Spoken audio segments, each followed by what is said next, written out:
may relasyon, whatever, anuman ang meaning ng relasyon nila, si Lisa Marcos, si Zubiri, si Escudero, with Chua. Kaya kung matino lang ang ating gobyerno, mga palangga, madali lang mahuli si Lisa, si Marcos Jr., at si Chua, at itong mga involved na kongresista at senador sa negosyo nilang what? Negosyo nilang illegal gamit ang DPWH at ang iba pang mga ahensya sa illegal na negosyo. Kaya naman si Lisa ay nagpapadala o kumukuha ng Romanian gorgorera o gorgorero ang tawag natin. At sa Turkey, kaya naman ang distressed mother ay lalong nadidistress dahil pinasusundan ni Liza Ahas. Kaya nga sina-challenge ko siya, di ba? Pero sabi niya, hindi daw siya magkakaso dahil sa mga critics niya. Kasi isang tawag lang nga daw niya sa Romania, pwede na siyang magpa-gorgor o magpategi. Kaya sabi niya, kung siya daw ang in charge, patay kayong lahat sa akin. Kaya kung may mangyari at wag naman sa akin, kay Atty. Glenn Chong, kay Pebbles, kay Sas, dun sa distressed mother, na may mangyaring masama, wala pong ibang mastermind na magpapagurgur kundi si Liza Araneta Marcos. Kaya nga, etong aking accusation sa kanya ay napakalaking akusasyon na dapat pinag-uusapan ng media, pinag-uusapan ng taong gobyerno. Pero ayaw nilang pag-usapan kasi ang karamihan sa kanila ay involved. Sila ay parte ng ninegosyo ng illegal, pagpapasok ng smuggling, lahat na. Kaya sinasabi ko sa inyo, mga kababayan, paulit-ulit kong sinasabi, wala po tayong power. Wala tayong kakampi sa lahat ng mga ahensya ng gobyerno kung sakali, ini-etchos ko lang, kung sakali na si Mig Zubiri, Senate President, kapag inilabas ang ebidensya ay kasabwat ni Lisa at ni Chua sa pangangamkam ng Kabanang Bayan. Kung si Escudero, kung si Tambaloslos, I'm telling you, hindi ko itataya ang buhay ko dito ng maggagawa-gawa ng kwento. Sa tulad ng sinasabi ng Maisog Rally, I am not for sale. Kasi ang at stake dito ay buhay ko. Hindi ko babanggain ang mga demonyong ito, mga kababayan, kung hindi sa ngalan ng katotohanan. Buhay ko nakataya dito, buhay ng distressed mother, buhay ng mga kritiko katulad ni Sas, buhay ni Pebbles, buhay ni Atty. Vic, buhay ni Atty. Glenn Chong. Bakit sinasabi kong buhay ang nakataya dito? This is not political and this is not personal. Sabi ko nga sa inyo, mga kababayan, sobra na at talamak na ang ginagawa ni Lisa at ni Kuting, ni Marcos Jr. na gumagamit ng mga patwitams-tweetams na cover-up, na kunyari sweet-sweet ang mga buwaka ng Ginimes. Pero behind the scene, araw-araw kayo'y pinagnanakawan. Araw-araw, minu-minuto may pumapasok na mga smuggled goods, smuggled na pulburon, smuggled lahat na maisip ninyo. Araw-araw, at sino ang nasa likod? Si Martin Araneta, si Lisa, si Tambalo, lahat sila. Kaya nga pinupush ang tsa-tsa na yan para manatili sila sa pwesto at nang hindi masilip ng susunod na papalit sa kanila ang lahat ng kanilang mga kasamaan. Lahat ng kanilang corruption, bribery, name it, lahat. I-announce ko dito kasi nasa UN HR na naman na ito, United Nations and Human Rights sa international. Mga kababayan, si distressed mother sa nakikita ko, wala talaga siyang laban sa Pilipinas. Kung ginawan siya ng fabricated crime, ni Lisa mismo nakipagsabwatan ang DFA, nakipagsabuatan sila lahat. Ano ang laban ni Distressed Mother na hanggang ngayon hinahunting ni Lisa at ni FLC at lahat sila dyan ng mga sangkot dito sa illegal na negosyo at ninanakaw ang pera ninyo kada segundo. Kasi ang target nila to gorgor and to get all the evidence na hawak nitong Distressed Mother na makakapagpatunay sa buong Pilipino na ang namumuno sa inyo hindi lang po bangag. Yung usaping bangag na yan, hindi yan ang actually, importante yan. Pero yung araw-araw na pangunguha, pangangampam nila ng pera sa lahat ng ahensya ng gobyerno ni Lisa at ni Marcos Jr. mismo dahil sa pakikipagsabuatan dito sa mga negosyante ito, paggagamit ng mga dummy corporations, dummy companies para i-extract o pigain, nakawin lahat ng pera ninyo. Sabi ko nga, the moment na in-expose ko ang mga jutang genius na ito, inilagay ko na sa peligro ang buhay ko. Pero, ganun talaga. Kung ito ang hiningi ng Diyos, hiningi ng pagkakataon, hiningi ng tadhana, na ako ay maging boses ninyo at itaya ang buhay ko, well, be it. Only one life to offer, one life to live in this world. So, what the heck? Lahat tayo magugurgur sa tamang panahon o sa pag-oras mo na. Ngayon, mga palangga, sabi ko nga, ano pa inaantay ninyo? Ang dami nagme-message sa akin. Different personalities from the government. And you guys are waiting for the right time. Kasi mga kababayan, sabi ko nga kanina sa interview sa Pilipinas Nating Mahal, maiintindihan ko and we are grateful dito sa mga puting ahas na ito na mga taong nagsusumbong sa atin kasi mismo sila na nasa loob ng gobyerno. They are lawyers, they are agents, they are police, general. Wala silang kapangyarihan to speak up right now. And they are waiting for you, people of the Philippines. Maintindihan ko, pero minsan napipikon ako. Kasi, sabi ko nga, ang lalaki ng mga jetlog nyo, kung malaki man, ipakita nyo yung balls nyo para sa taong bayan. At sana, kumilos na kayo na mag-speak up. Sabihin ko sa inyo, mga kababayan, hindi ko po itataya ang aking alindog sa inyo. Kung itong pinagsasabi kong pagkasangkot ni FLC, ni Lisa, ni Marcos Jr., ni Tambaloslos, ni Zubiri, ni, yung pala mga pinangalan ko, pero marami pa sila, ni Escudero.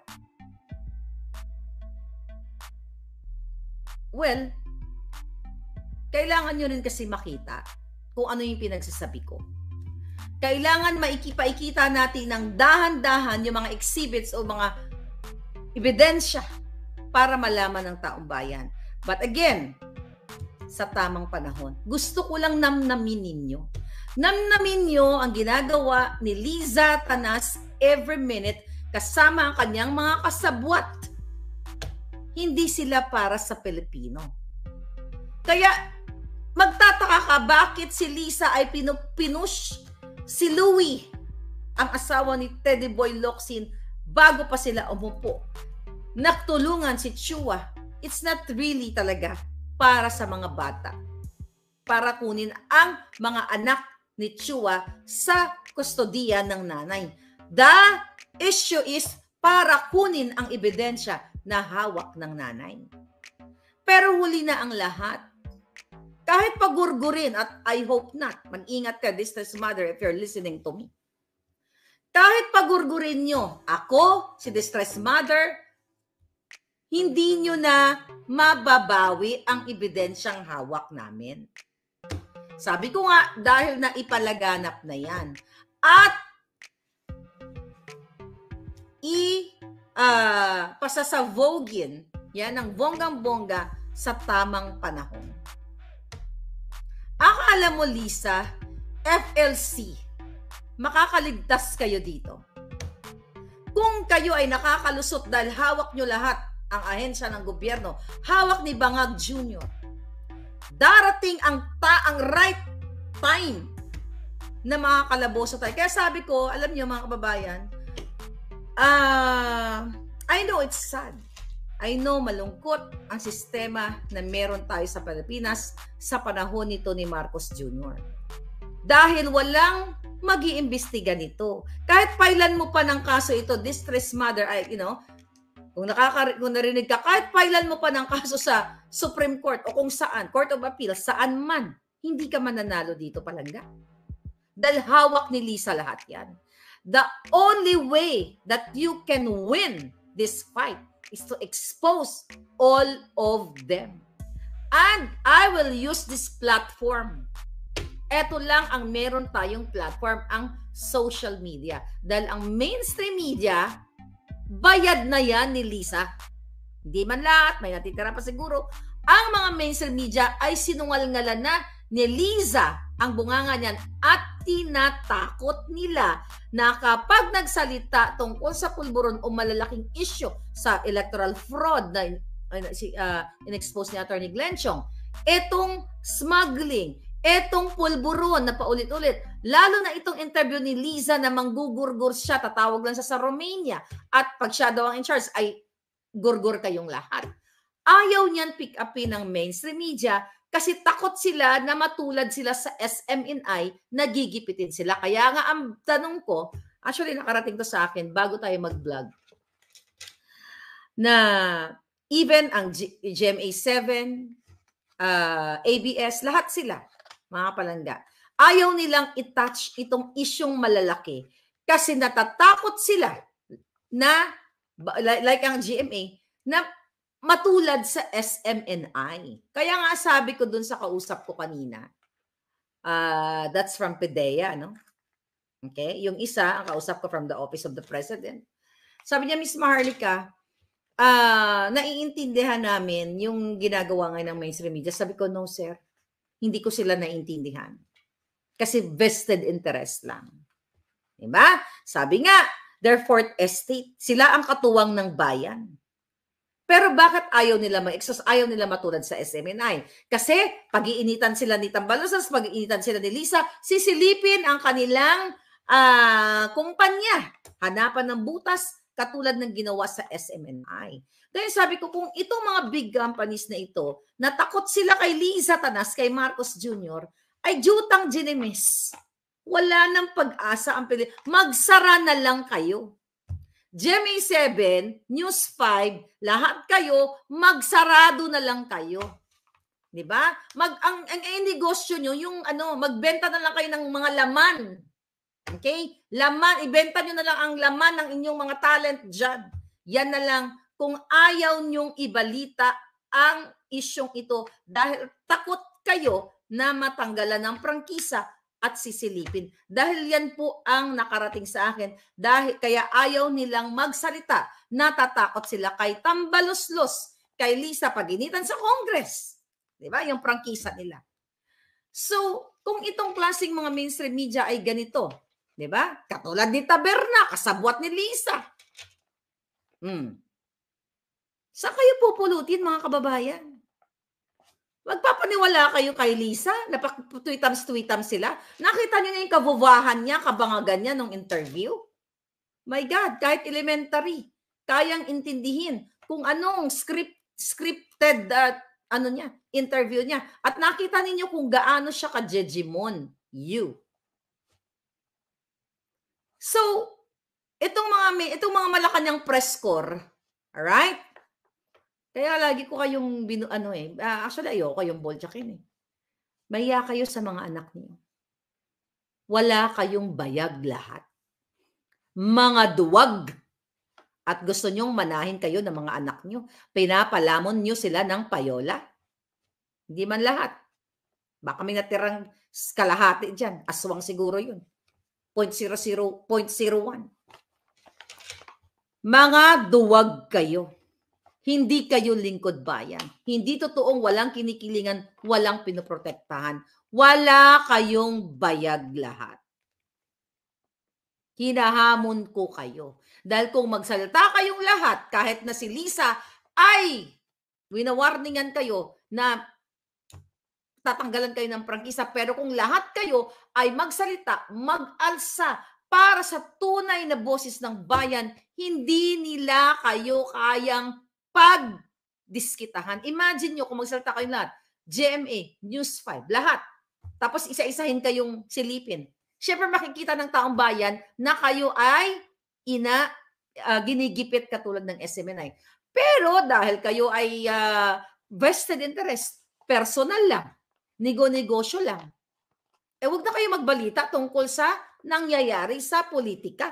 Magbalita na lang kayo yung mga puta-puta-ching, yung mga naguhubad-hubad, ayan, mabenta yan, katulad ni Tulfo, di ba? Yung mga ganyang exploitation, yan na lang ibalita nyo kasi wala namang kwenta, wala nang nanonood sa inyo ng mga balita nyong kadyutahan tungkol kay Marcos. Hindi na yan nabibili. Nakita ninyo? Sukang-suka ng taong bayan sa inyo kasi walang kwentang mga balita ninyo. Puro pagtatakip. Napakalaking issue ng kidnapping ni Lisa na sangkot. Pero wala kayong ginagawa. Ayaw niyong pag-usapan. Kaya nga ang Daily Tribune biglang natakot, umurong ang bayan. Nung pinost ang yung document na pinakita ko. See? Kaya paulit-ulit pa, araw-araw ako dito nagpapaala sa inyo, taong bayan, boses ng taong bayan lang ang makakapigil, makakaampat sa bawat segundong pagnanakaw ni Lisa Marcos, ni Marcos Jr., ng kanyang mga cohorts at lalo na ng kanyang kapatid na si Mara. Yan ang code name. You know who is Mara? Martin Araneta. Yan ang code name niya. Prinsipe pa nga ang code name yan sa Bureau of Customs. Na sinasabi ni Lisa na bank crawler daw. Pero wala naman sa COMELEC. At hindi totoong mayaman si Lisa Marcos. Dahil nakwento na nga natin, sabi ng kamag-anak ni Marojas na biyak lang ng mga biskwit ang kanyang nanay sa Hacienda Luisita noon kapalit ng pagpapaaral sa kanila. Wala pong masama na taga-biyak ka lang ng biskwit o katulong ka o labandera ka dahil yan po ay honest or marangal na trabaho. Ang pinag-uusapan natin dito, ang kasinungalingan ni Lisa na dapat yan ay ini-scrutinize ng media. Ang mga kasinungalingan ni Lisa na nakilala niya ako noong 1997, na ako ay nag-video-video, hindi nga yung Abante Tonight, nagbalita niyan. Alam niyo, magsarado na kayo. Dahil wala kayong, hindi yung verify yung sinabi ni Lisa. Basta sinabi lang ni Lisa, iniulat niyo. Bangag, nagpapaniwala kayo, in 1997 kami nag-meet up, nag-video-video ako. Wala pa kayo mga jutak, lahat kayo, na mga media. In 1997, analog. Wala pang video-video. At wala pang YouTube nun. See? Hindi nyo ginagawa ang inyong trabaho dahil kayo ay mga bangag din. Kayo ay walang pagmamahal sa bansa. Wala kayong pagmamahal sa bayan. Kaya mga katsubat-chuchu nyo na mga every time, may mga pa-award-award pa kayo mga kadyutahan. Palunok ko lahat ng mga trophy-trophy na yun sa laksak ko sa kipay nyo lahat. Mga kasinungalingan, mga award-award na yan. Hindi nyo ginagawa ang tama para sa taong bayan dahil takot kayo ngayon sa pamunuan ng bangag na administrasyon. Noong panahon ni Duterte, ang dami niyong hanash. Basta kaliwat kanan ang inyong batikos kay Duterte. But it's okay. Normal, okay lang yon. Kasi at least hindi kayo natatakot na batikusin ang mga hindi maganda during his term. Pero ngayon wala kayong batikos, mga duwag kayo. Mga talawan, mga puti ang itlog ninyo. Nakita niyo mga kababayan? Kagabi, sinabi ko sa inyo ang intelligence software na nataranta si Marcos Jr., si Lisa, kaya kahit working pa ang intelligence software, ay papalitan nila gamit ang pera ng bayan. Alright? So ngayon, meron akong i-explore sa inyo, mga kababayan. Napag-alaman din natin na tuwing mag-live, pero ngayon, at least 9,000 tayo across social media. Pero ang plano na ngayon, actually ginagawa na nila, kanina ginawa nila. Okay? Sa Pilipinas ating mahal. Ang nakarating na naman sa atin, na kapag nagba-vlog o nagla-live, ako, SMNI, o kung sino man mga kritiko, i-jam nila. Yung mga technical dito, alam niya, paano nila i-jam? Gagamitan nila ng, kasi, hindi ko kasi ito masyado maintindihan dahil hindi naman ako maalam dyan sa mga technical chuchu na yan, mga software na yan. Yan, hindi ko naman linya yan. So, may nagsabi sa akin, Miss Maharlika, eto ang utos. Lahat ng kritiko, di ba sabi ko sa inyo, pakikialaman yung ating mga private messages, kaya nila yan, kaya ni Lisa yan. Wala na yan kahit dapat may legality yan eh. Kasi kung isang, let's say si Maharlika, ako ay may suspetsa sila na ako ay nakikipag-conspire sa mga kung sino mang mga kaliwang grupo or something na eto gugurgurin natin si ganito, ganyan, ganyan, ganyan. At ang issue ay national interest, yun pwede mong idadaan sa proper na legal na magpapaalam ka na itong Maharlika na ito na pinagdududahan na may natimbre na nakikipag-connive siya at mag-hire siya ng Romanian gurgurero na katulad ni Lisa, di ba? Romanian o Turkish gurgurero. Yun pwede yun kasi mag-hire si Maharlika ng Romanian at Turkish, dadalhin niya sa Pilipinas para gurgurin o kung sino man. O gurgurin si Kuting kunyari. That, papayagan yan, okay? Papayagan yan para buksan ang aking Facebook page o mga social media account kung nakasalalay dito ang national interest. Pero again, sa dami ko pong kausap na tao, I don't care kung ako ay naka-wiretap o naka-record, wala akong pakialam dahil wala silang maririnig sa bibig ko na ako ay may contact sa Romanian mafia or gorgorero katulad ni Lisa. So dahil sobrang effective, mga kababayan, sobrang effective na dumating pa sa puntong inadvisean si Lisa Tanas ng kanyang foreign advisor na magpanggap na basang sisiyo, na hindi naligo ng galing sa tubugan sang Carabao. Okay? Magpaawa, pa-underdog, pa-victim ang buwaka ng Ginemes. 'Di ba? Hanggang sa sinagot na nga kami at puro kasi nung sinabi niya, 'di ba? Hindi makakarating si Lisa Tanas sa ganyang klaseng pag-i-interview scripted kay Taberna kung hindi siya napipilitan dahil apektado na sa issue ng extraction o kidnapping, pulburon at lahat ng kanilang mga kadyutahan.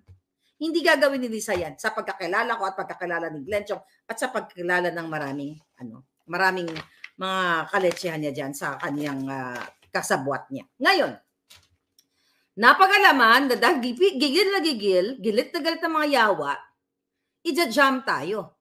Pero ngayon mukhang hindi tayo naka-jam kasi we're like 9,000 mahigit nga. Ano yung ibig sabihin nun?